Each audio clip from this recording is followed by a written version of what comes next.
Hello dear NEET students, NEET 2025, 26, 27।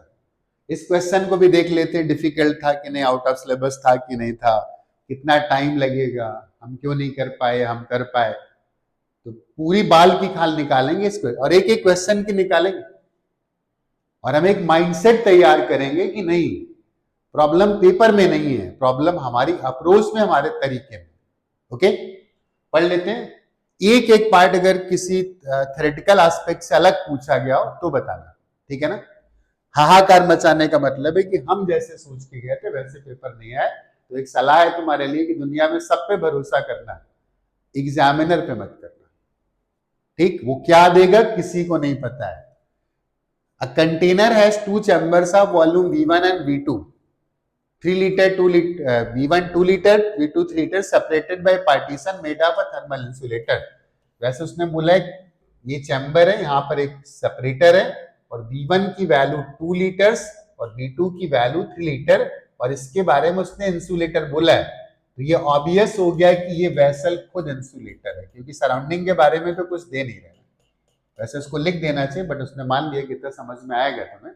अब पता चला ये इंसुलेटर यहां से निकल के हीट ऐसे आ गई, उसका मतलब है कंप्लीट इंसुलेटर है। ओके, इसके बाद number of mole 5 and 4 given है, तो N1 equal to 5, N2 equal to 4 और प्रेशर्स भी गिवन है। यहाँ पे pressure P1 is equal to 1 atm and P2 equal to 2 atm, right, this is 2 atm। When the partition is removed, the mixture attains an equilibrium pressure of। अब इसने partition हटा दिया तो क्या होगा, घर में दो कमरे थे, एक दीवार तोड़ दी उसने, तो दोनों कमरे के लोग मिक्स हो गए। अब यहाँ नंबर तो बहुत ज्यादा है मॉलिक्यूल्स का, तो ये सारे मिक्स होकर के ऐसे फैलोगे, बाहर कुछ जाने वाला नहीं है।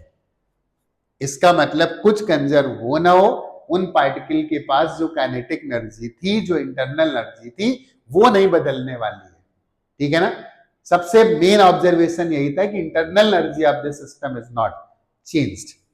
ठीक है ना, टेम्परेचर हमें नहीं पता था, कुछ नहीं बदलने वाला, मोल्स टोटल वही रहने वाले, इंटरनल एनर्जी टोटल वही रहने वाली है। तो हम एक बात तो बोल सकते हैं ना, U1 plus U2 is equal to U final. अब इंटरनल एनर्जी लिखते कैसे, अगर नोटिस करो उसने गैसेस के बारे में कुछ बोला भी नहीं, आइडियल बोला है, मतलब दोनों गैसेस सेम ही थी। ठीक है ना, कोई अदर डेटा गिवन नहीं है, तो हमें पता है इंटरनल एनर्जी को कैसे लिखा जाता है, दैट इज NCVT।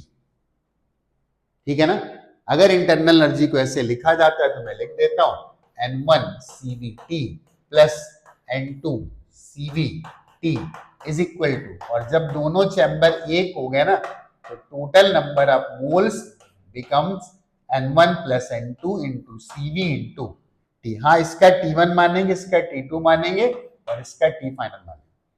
अब तुम्हारे दिमाग में सवाल तो आएगा ही कि टेम्परेचर्स तो नहीं गिवन, तो इतना डेटा किस लिए दिया उसने। इनिशियल टेम्परेचर निकालना है, लिखो ना, गैस इक्वेशन लगाओ, और gas equation is PV equal to nRT। तो यहां से NT की सीधे वैल्यू निकाल लो, and NT is equal to PV divided by R। हमें P और V तो दे रखे है ना, पुट कर दो इसमें सीधे N1 T1 की वैल्यू, और CV तो सारे कैंसिल हो गए ना, और CV अगर सारे कैंसिल हो गए तो N1 T1 की वैल्यू क्या पुट करेंगे, that is PV by R। तो क्या लिखेंगे, P1 V1 divided by R plus P2 V2 divided by R, और बाद में NT की वैल्यू को लिखेंगे final pressure into final volume, and final volume is V1 plus V2 divided by R। ये R भी कैंसिल हो गया, सब कुछ गिवन है, केवल हमें P निकालना है।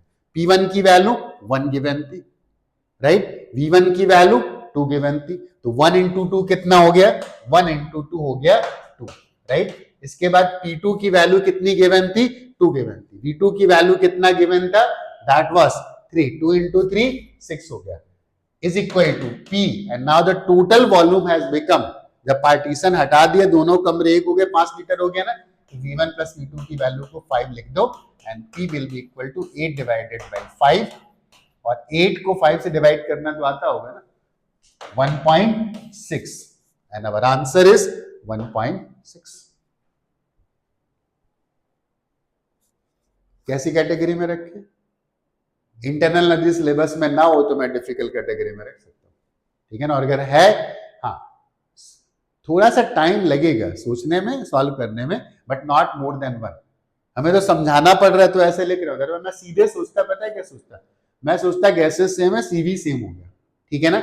इंटरनल एनर्जी कहीं जानी नहीं, सब कमरे के अंदर थी, कमरे के अंदर ही रहनी है, तो मैंने लिख दिया सीधे U1 plus U2 equal to U final, and U1 is what, NCVT।